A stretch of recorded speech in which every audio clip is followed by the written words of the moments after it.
A relação maníaca com objetos, ela apresenta algumas características muito interessantes. A Hannah Siegel fala de uma tríade de sentimentos que podem ser avistados na relação maníaca com os objetos. A primeira relação dessa tríade, ela diz que é o controle, né? Então, a necessidade do indivíduo controlar o objeto para que o mundo interno, né, se mantenha naquela estabilidade altamente volátil. Por que altamente volátil? Porque qualquer coisa que o objeto faça, qualquer movimento que o objeto faça, né, induzindo a percepção do indivíduo de que o objeto existe por si só e de maneira independente, isso produz uma reação catastrófica. Catastrófica. Então, a primeira pilastra, digamos assim, dessa relação maníaca com objetos, né, é o controle. Quanto mais controladora é a pessoa, mais um pânico subsiste no profundo daquela pessoa. Mas a pessoa tenta se livrar desse pânico através da fantasia de controle, né? Isso não pode funcionar, né? Isso não vai funcionar, né? Porque não pode funcionar, né? A segunda pilastra é o triunfo, né? O indivíduo sempre tem que triunfar sobre o objeto e mantê-lo humilhado. Para mantê-lo controlado, é necessário mantê-lo humilhado. E aí, o exibicionismo grandioso, um típico exibicionismo grandioso, como chamava Franz Kohut, melhor, Hans Kohut, melhor ainda, Heinz Kohut, né? Os dois atos falhos, né? Franz, que é do Franz Jung, né? Hans, do caso Hans de Freud, né? E agora, finalmente, o nome do psicanalista, psiquiatra, né? Heinz Kohut, né? Então, esse exibicionismo grandioso tem a pretensão de triunfar sobre a outra pessoa, né? Eu vejo muitos exemplos interessantes na clínica ao longo dos anos. Por exemplo, eu vejo homens muito ricos se casarem com mulheres humildes. Bom, mas tem algum problema, JR, um homem rico ou uma mulher rica casar com um homem humilde ou uma mulher humilde? Claro que não. Não se nós não enxergássemos o que isso se esconde por detrás, né, dessa escolha, né? E o que se esconde por detrás dessa escolha? Né? O poder. O poder. Né?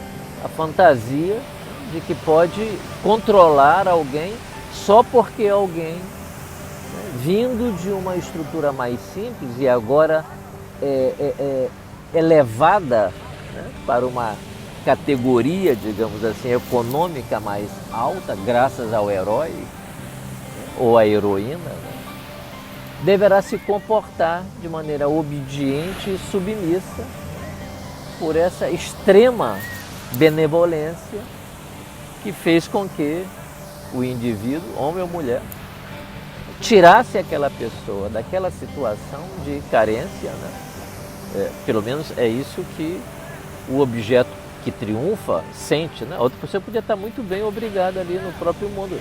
Não tem nada de errado em ser pobre, né? Ser infeliz não é uma característica de ter pouco dinheiro ou ter muito dinheiro, né? Pode ser infeliz de qualquer modo, né?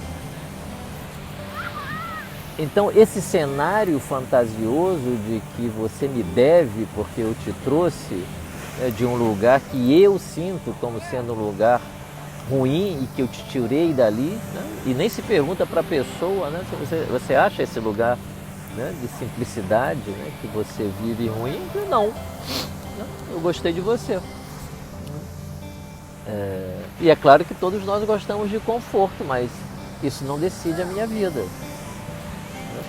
Mas para aquela pessoa, né, o fato do outro ter se originado em um lugar mais simples propicia a fantasia de que o controle e o triunfo sobre aquela pessoa, né, e as ameaças que depois, né, aparecem, porque na medida em que o tempo passa, né, e o objeto sobre o qual o indivíduo pensa triunfar ganha, né, algum grau de autoestima e começa a exibir algum grau de individualidade, né, toda aquela generosidade, aquela benevolência se transforma em ameaça. Né, para que o objeto continue a se comportar, né, de cabeça baixa, né, e aplaudindo e agradecendo, né, o fato do indivíduo ter tirado a pessoa de um mundo, né, que é sentido por aquela pessoa como um mundo ruim. Olha esse labirinto, que coisa horrorosa. Então, esse é um cenário que não é nada inabitual. O triunfo tem que todo tempo permanecer, né? Porque o triunfo significa que eu controlo o objeto. E o terceiro item dessa pilastra, né, é o desprezo. Então, se o objeto for um objeto frágil e depender emocionalmente, né, do objeto sentido como o objeto referência, né, chamemos assim, então, aquele que tem um controle e quer triunfar, se o objeto submisso, né, exibe algum grau de independência emocional, mas tem uma fratura desse mesmo emocional que faz com que dependa do objeto sentido como um objeto forte, aí o desprezo funciona como uma tentativa de intimidar o objeto que deve se manter controlado naquele lugar que propicia a estabilidade emocional que o objeto que se acredita forte, né, precisa para se acreditar forte.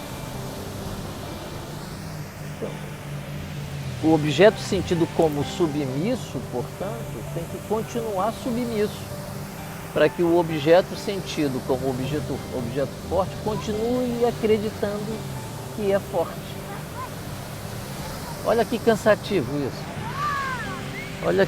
Olha quão dolorido ou doloroso é viver nesse estado em que eu preciso controlar o objeto, triunfar sobre ele e desprezá-lo se o objeto não se comportar, né, de maneira sedativa em relação a um mundo instável e inseguro que habita aquela pessoa, né, e que só pode encontrar algum grau de tranquilidade e descanso justo se o objeto sentido como frágil, né, se comportar, né, de uma maneira forte.